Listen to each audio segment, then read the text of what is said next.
This is an essay by Joshua Hoffman, the founder of Future of Jewish.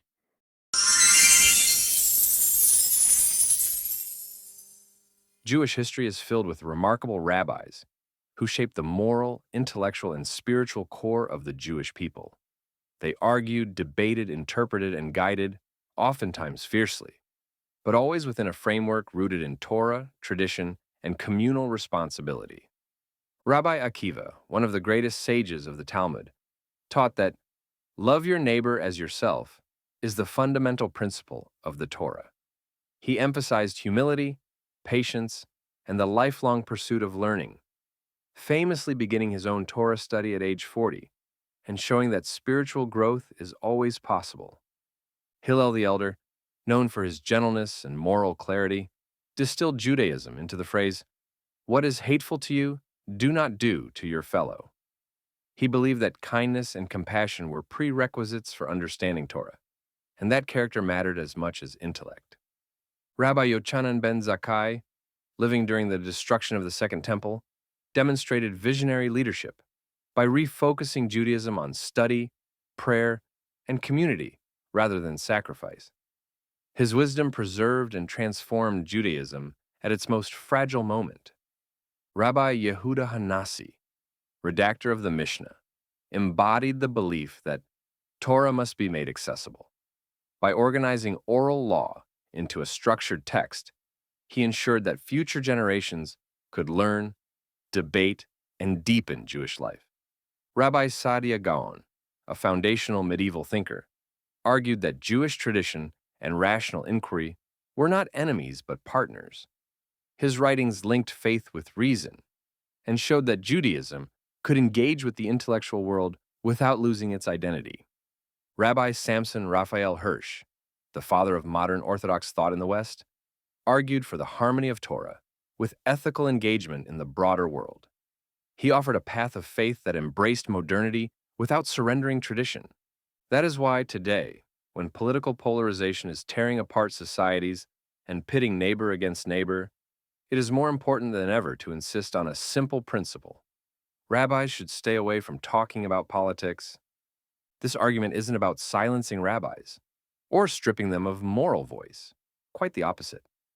It is about protecting that voice from being swallowed by the noise and tribalism of partisan battles, a danger Jewish communities have recognized for centuries. Historically, rabbis understood this.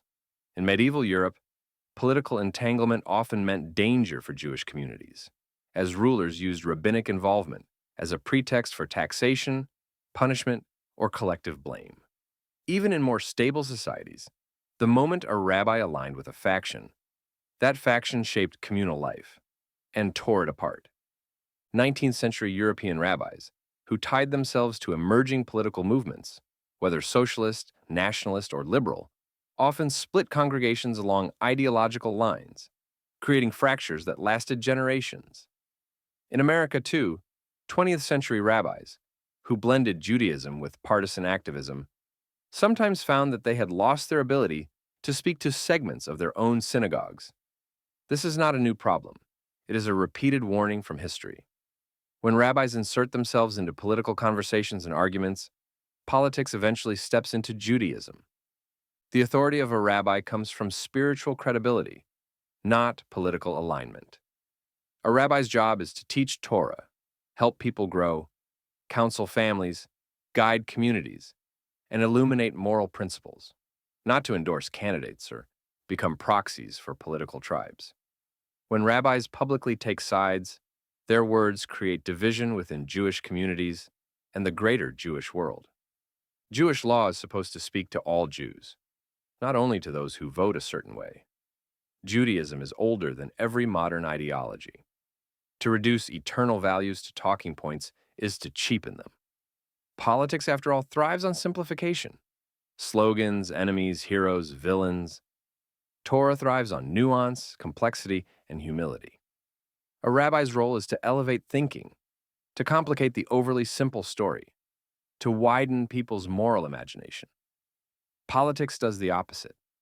It rewards conviction over curiosity and dogma over truth. Partisan politics demands loyalty to a party, personality, or platform, even when it contradicts one's values. Torah does not. Once a rabbi becomes a political actor, their independence disappears. They are praised when they echo the ideology of their chosen camp and punished when they challenge it. The shift is subtle at first. Less criticism here, more applause there. But over time, politics does not bend toward holiness. Holiness bends toward politics. And politics does something even more damaging. It divides. A synagogue or community is one of the last places where Jews of different backgrounds, classes, and ideologies sit in the same room. That diversity is precious. When rabbis wade into partisan activism, they effectively choose sides within their own community. Some congregants feel validated, others feel betrayed. A spiritual home becomes an ideological battleground. A rabbi should be the spiritual parent of everyone, not the pastor of a political faction. Trust, the most important currency in communal life, evaporates. Parts of the community stop trusting the rabbi's sincerity, and the other half begins trusting them for the wrong reasons. Once trust breaks, people no longer seek guidance, ask questions, or open up emotionally. Something sacred is lost. When rabbis insert themselves into political dialogue, they inevitably take on the role of political actors, whether or not they intend to. The moment a rabbi begins promoting a political worldview, endorsing specific approaches to public issues, or framing civic choices through a partisan lens, the relationship between rabbi and community subtly shifts. The rabbi's words, which once carried spiritual weight and moral depth, start to be heard as endorsements, positioning, or pressure. Instead of being a source of Torah guidance that transcends ideology, the rabbi becomes someone with a political side, and congregants who disagree with that side begin to feel as though their presence in the community is lesser, suspect, or tolerated rather than welcomed. This dynamic quickly reshapes the culture of a synagogue or school. Rather than encouraging congregants to form their own thoughtful views, the rabbis, by virtue of their influence, begin setting a political tone that people feel pressured to adopt. Those who agree with the rabbi feel validated and become more vocal. Those who disagree grow quiet or drift away. Over time, the community's range of perspectives narrows as the rabbi's worldview becomes the dominant and expected one. What was once a diverse, intellectually vibrant, pluralistic community becomes an echo chamber centered around the rabbi's political preferences. This does not strengthen communal unity. It weakens it. A healthy Jewish community should contain multiple voices and encourage civil disagreement rooted in shared values. But when a rabbi steps into political leadership, that diversity shrinks, and the community begins to lose exactly what makes it strong: the ability to hold different people with different views in the same sacred space. None of this means rabbis should be silent about moral issues. It means they should know the difference between moral teaching and political prescriptions. A rabbi can teach the Jewish value of human dignity without endorsing a candidate's immigration policy. A rabbi can speak about protecting the weak without prescribing a legislative agenda.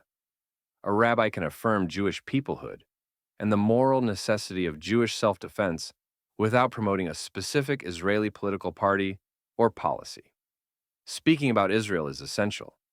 Dragging Israel into American partisan warfare is not. Judaism provides moral frameworks, not policy blueprints.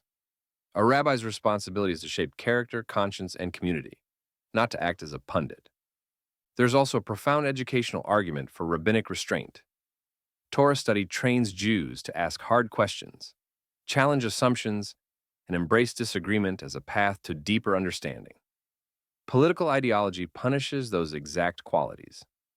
A rabbi's role is to teach people how to think, not what to think. When rabbis present political positions as religious mandates, they replace inquiry with conformity. They risk exchanging the Talmudic tradition of debate for the modern culture of outrage. That said, there are rare moments when political silence would have been irresponsible or even dangerous. Judaism has always recognized that when a political movement or leader poses a clear and present threat to the physical security, civil rights, or freedom of Jews, the moral obligation of rabbinic leadership can shift. This is not about endorsing a party or elevating partisanship. It is about protecting life, a value that sits above almost every other commandment. In such circumstances, a rabbi is not acting as a political actor, but as a guardian of communal welfare, fulfilling the ancient principle of pikuach nefesh, the duty to protect life. The most recent example is Zohran Mamdani, the mayor-elect of New York City, which features the single largest Jewish population outside of Israel. Mamdani made anti-Zionism a central pillar of his campaign, not as a passing comment or a side issue, but as a defining feature of his public identity. This was not a race about policing, housing, or subways. It was about symbolism. Mamdani made hatred of Israel his brand. And here's the most absurd part. Israel is an ocean and 2 continents away from New York City. He is not Palestinian. The city's budget has nothing to do with Gaza, Jerusalem, or the West Bank. So, why on earth would anti-Zionism be a plank in a New York City mayoral campaign? There is only one answer that makes sense. Anti-Zionism, more accurately described as the socially acceptable form of 21st century anti-Semitism, wins votes. It flatters the self-image of moral superiority. It positions the candidate as a warrior for the oppressed, while providing a safe, permissible outlet for bigotry. Anti-Zionism is now the most fashionable form of hate in the Western world, precisely because it hides behind progressive language. And Mamdani understood that perfectly. So, in this case, New York City rabbis, and others across America, were wise to speak up against Mamdani. He is an existential threat to Jewish safety, rights, and dignity in New York City, and potentially elsewhere in America. But this exception and others highlight a crucial distinction between routine political disagreement and genuine moral danger. A rabbi should not weigh in on tax policy, immigration frameworks, healthcare models, or party platforms. If any political movement or actor begins spreading anti-Semitic ideas, legitimizing violence, undermining Jewish safety, or threatening the ability of Jews to live openly and freely, a rabbi has a duty to alert the community. This is not political tribalism. It is moral triage. The goal is not to tell anyone whom to support, but to ensure that Jews recognize threats when they arise. Even in these exceptional cases, the rabbi's role remains carefully bounded. The task is to protect the community, not to become a political operative. The rabbi should explain the nature of the danger, articulate the values at stake, and provide historical and moral context, without dictating political allegiance or prescribing partisan solutions. The focus stays on principles, not parties, on safety, not strategy, on Torah, not politics. This balance honors both the independence of Jewish thought and the rabbinic duty to guard Jewish life. These exceptions ultimately reinforce the broader argument. Rabbis must rise above daily politics precisely so that in the rare moments when true danger appears, their voice carries weight, credibility, and moral clarity. The better path is not silence, but elevation. Rabbis should guide communities through moral complexity instead of political certainty. They can help congregants articulate their values, disagree respectfully, and understand the ethical dimensions of contemporary issues, all without telling them what position to take. They can create synagogues where civil dialogue is possible again. They can strengthen Jewish identity, literacy, and community life so that Jews are rooted before they are political. They can be voices of moral courage precisely because they refuse to be voices of partisanship. Judaism survived empires by staying above them. From Babylonia to Rome to medieval Europe to modern states, Torah outlasted every political system because rabbis anchored themselves in what is eternal, not in what is fashionable. Empires rise and fall. Politicians come and go. Ideologies trend and fade. But Judaism endures. We need rabbis who remember that